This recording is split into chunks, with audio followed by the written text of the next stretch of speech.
Week's 4 winner of AgriGold Feeding Farmers is Don Tharr. We're just on the edge of Warren County. Don, first of all, congratulations, and we're in front of a field that looks like you got a pretty good start on the beans.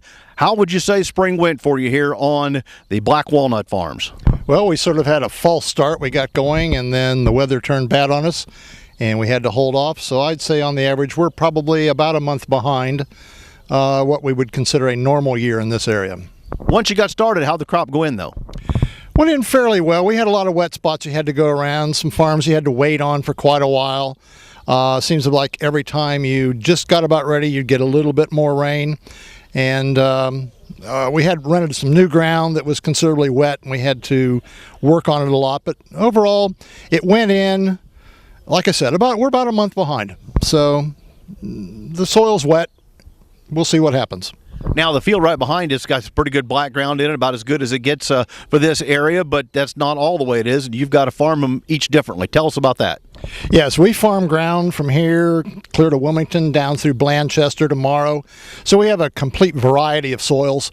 Like I said, this is a zinnia type soil here. There's patent silty clay loam out there in the valley. And then we phase on south into Claremont-Avenberg soils, which take a lot more management. You have to time being on them correctly. Very easy to make bricks if you try to work that too early. As you take a look at where you are in the season, how would you describe your progress at getting ready for the post-spraying application? We're quite ready. Mother Nature giving us a chance. We're going to be nailing some weeds here now. Side dressing's done, and so we're going to be after them. We've actually gotten onto these and started killing them. So that's our next project, is the eternal fight against the weeds. And with this rain, we're going to be getting them. I think you got one other project in there. If I saw it right, it looks like there's an awful lot of ground prep for a pretty good-sized grain bin. What's happening there? Yes, we're getting ready to pour Monday for a 48-foot bin, about 11 rings high, and then immediately another one. We're going to put a 120-foot leg up to feed those two bins and a dump pit. So we've got quite a bit of concrete to pour.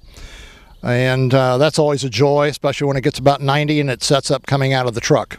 Well, that's never fun, but the bottom line is you're looking for on-farm storage so that you can retain ownership a little longer and help to make things profitable. And with what? How many people in the family are making a living from the farm?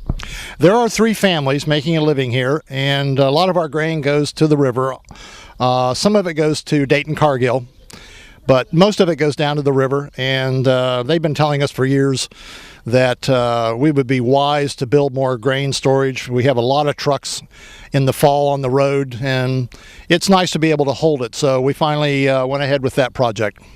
There you go. I've been visiting with Don Tharr of Black Walnut Farms. We're on the edge of Warren County, and he's week number 4 winner in AgriGold's Feeding Farmers.